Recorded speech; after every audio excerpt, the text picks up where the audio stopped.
Supervisor Lindsey Horvath is here with me today here at Clean Power Alliance, and we're here to talk about the Blue Ribbon Commission for Climate Action and Fire Safe Recovery that the supervisor established a few months ago, really with the intent of thinking about how we rebuild in a sustainable, resilient way with neighborhood action at the lowest possible cost and as quickly as we can. Well, the Blue Ribbon Commission's initial recommendations were issued really very quickly, within about 45 days of being convened. And now the final recommendations are out. And we're really looking forward to moving them from the piece of paper, the recommendations, to implementation. And we're here to talk with Supervisor Horvath about what were the goals of the commission, why she established it, where we're going, some of the initial most important recommendations. So let me just start. Why did you decide to do this? Well, thank you for saying yes. We thought it was a really good idea for a number of reasons. First, we have a community, literally a city on the hill, Sunset Mesa community, that convened shortly after the fires broke out. They're a community that has nearly 400 homes that were destroyed in this fire. And they articulated to us their recognition that if we worked collaboratively, that if we brought people together, we could move at scale and we could move quickly and help them establish themselves, sort of as a model neighborhood for how we build resiliently, how we build with fire safety in mind, and how we demonstrate that we can build communities safer and quickly by working together. We also believe that there's a lot of expertise, not only in this region, but throughout the country, on how we need to be thinking about 21st century realities when it comes to climate resilience, when it comes to fire safety for us in Southern California, but thinking about all different kinds of disasters. And so we wanted to make sure that expertise far outside of what the county does on a daily basis was able to be convened and share that expertise with us. And for me, it was important, having seen how government can often get in the way of things, I wanted to convene, use the authority we have to bring people together, and then sort of set you all up in there, to give you the freedom to tell us how you saw it and how best we should be implementing policy and how we should be working with our community members and the kind of infrastructure that we would need to be investing in on a regional way to make sure that the rebuild effort actually meet people not only property by property, home by home, but really thinking about how we think about community for a 21st century reality and going forward. And it's not enough for us to just cut the red tape and get government out of the way. We have to think intentionally about what our communities need. And so really engaging with the community was important. We convened about 20 folks in partnership with UCLA, and we thank them for their help. California Community Foundation gave us some seed money as well. And so this is truly a public-private partnership that is informing how we will do our work going forward.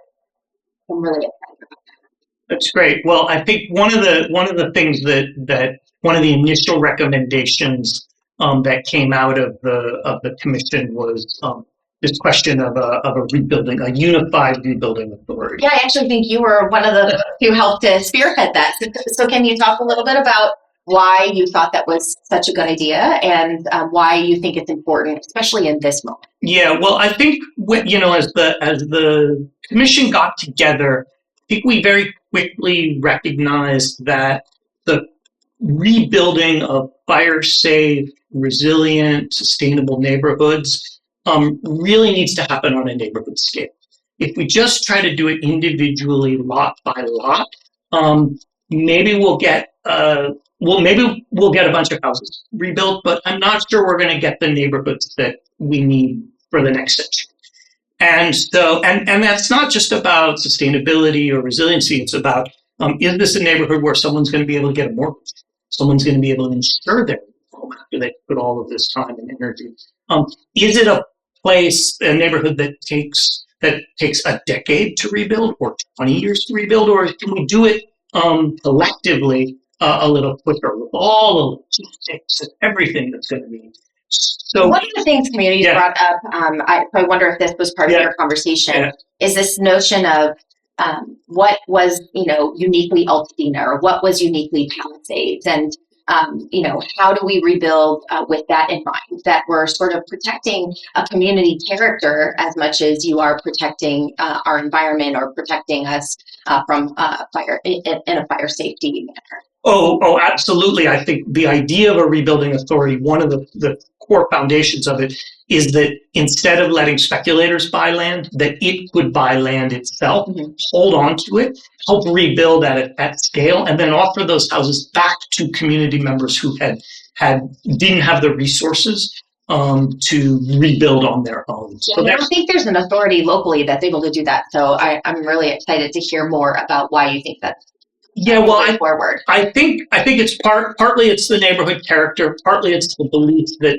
doing things at scale will get not only better neighborhoods, but be able to be done faster and with less expense.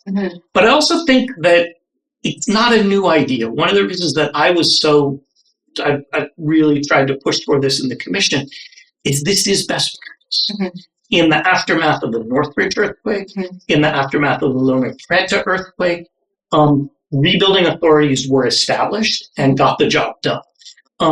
In fact, the state disaster recovery law recommends it. The Office of Emergency Services recommended that we establish these with broad and pretty extraordinary powers.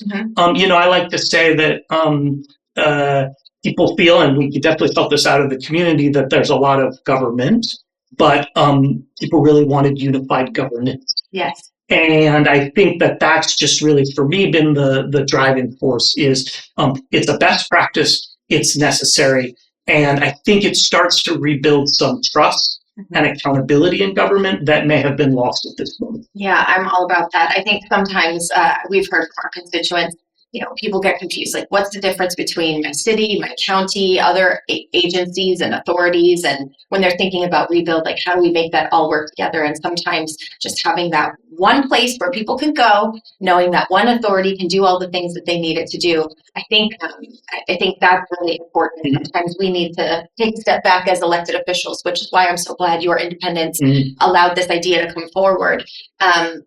I'm also interested in the concept of insurability, and I know that was part of the viewer conversation as well. For me, I'm very concerned about how people are going to be able to afford this. And future insurability is affordability. So we can't take this moment and say, we're just going to build back what was there because that's all people might be able to afford. We have to show up for people and make sure that we are giving them the tools and the resources necessary to build back in a way that is safer and smarter and helps their communities be stronger. So that way we can bring the insurance industry back here and make sure that people can be insured going forward. Maybe we can leverage scale on material purchasing. So that way, with everything that's going on in the world that's making things more expensive, maybe we can counter that by bringing our region together and helping to collectively purchase materials to drive down the cost. Maybe we can help manage the cost of labor, but not only the cost of labor, but the standards of labor, and making sure that people aren't being taken advantage of in this circumstance while they're doing this work.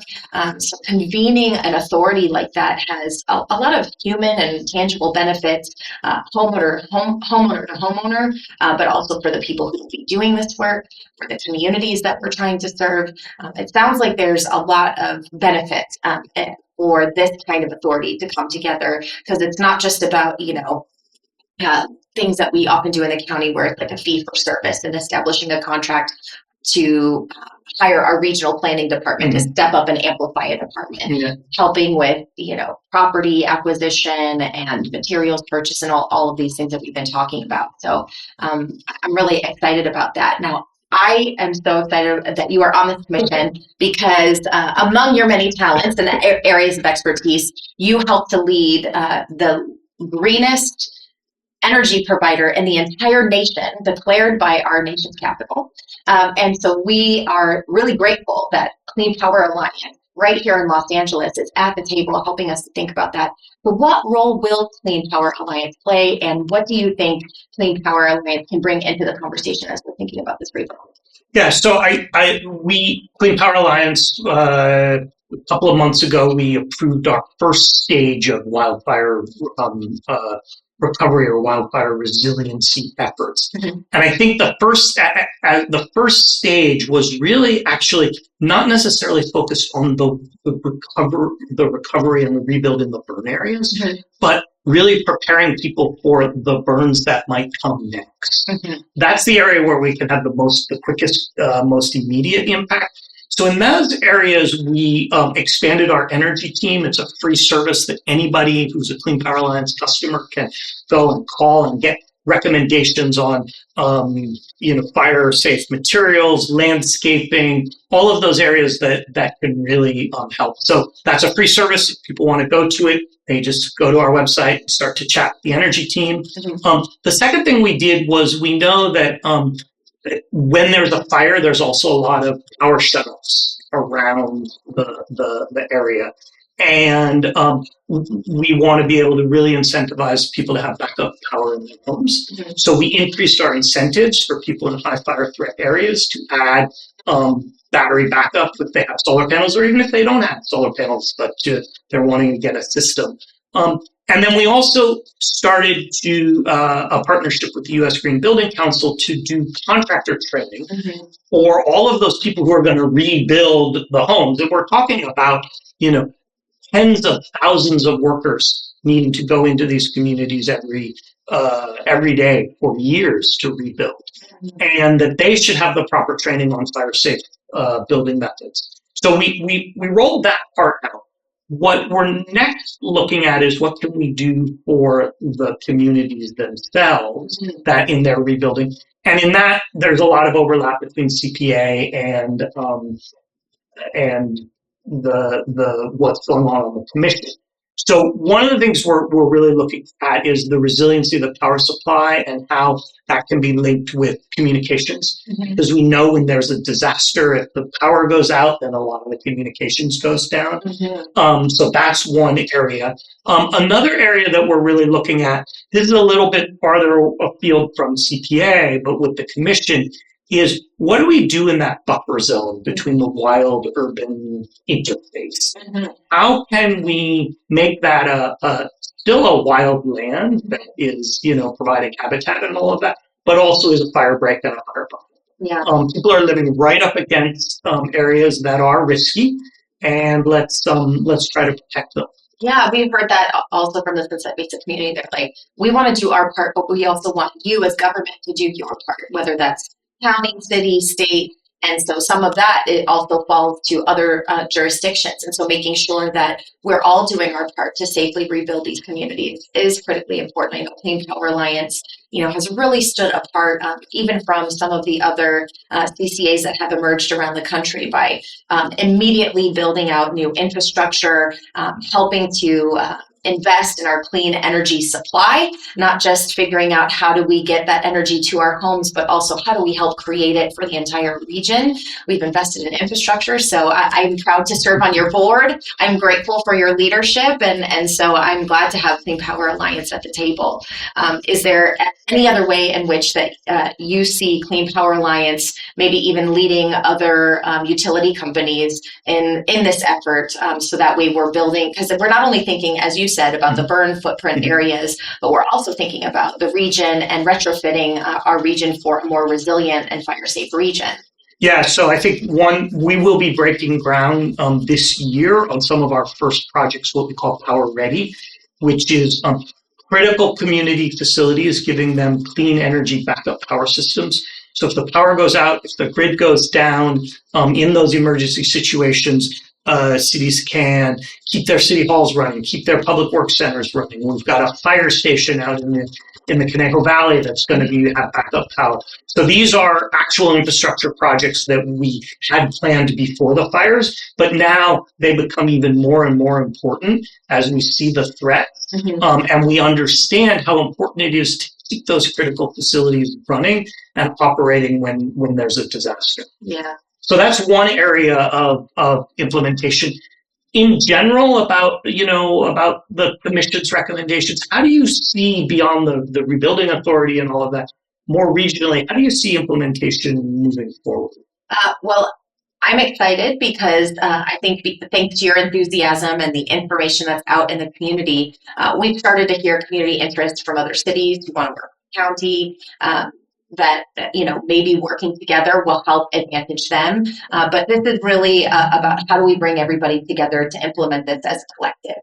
Because as you said, it's about instead of focusing on government, how do we work together to appropriately govern how we do this work going forward? So it's about convening a table, making sure that we understand what next steps need to be in place.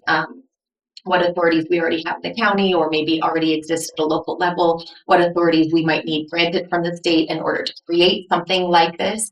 And then how do we bring everybody into the conversation to make sure that we are actually delivering at scale and delivering the benefits that it intends? Because there's a lot of different authorities that it will hold. So I'm excited about that. Next steps, we have to bring forward a motion so we actually do that work. I know that was one of the charges that you sort of gave back to us as a collective when we convened this table. You said, but you're actually going to do this, right? Like you're not just going to make a white paper that sits somewhere, on an academic shelf. You want us to actually create something that you're going to put into action. And I made that commitment that we want to bring this work forward, that we want to see policy that changes our region, that we want to lead in our 21st century reality and make sure that we're actually implementing the change that people need to see in their communities to be safer, to have a cleaner environment, and to have a future that we're all proud of. So I'm ready to do that work alongside you. That's great. Well, I want to say that in selecting the commission members, you selected not only a group of people who know what they're talking about, but have a long track record as doers. Mm-hmm. And so it won't just sit on the shelf. I certainly hope not. That's on my part, and I know for your part, we've also heard interest from the private sector, and I think that multi-jurisdictional partnership is really what this kind of entity can bring to life, and really make the best of a tragic situation and show what Los Angeles can do when we come together. That's great. Well, I want to thank you for establishing the commission, for being with us here today, and for all of your leadership, not only in this really tough moment, but over the years as vice chair and a member of the board of Clean Power Alliance. Thank you so much. I appreciate that, and I so appreciate you that you continue to work with us, that you take on these challenges. A lot of people might come into this role thinking it's this singular task, but you have stepped above and beyond. You really care about the Los Angeles region. I thank you for that. Well, thanks. I also want to send out a particular thanks to all of the people who attended the Blue Ribbon Commission's community meetings. We had one in the Palisades, we had one in Altadena, we had another one particularly with that Sunset Mesa community that has really informed our not only our recommendations, but our roadmap for implementation. So thank you, Supervisor Horvath, for being with us, and we will rebuild better. Thank you.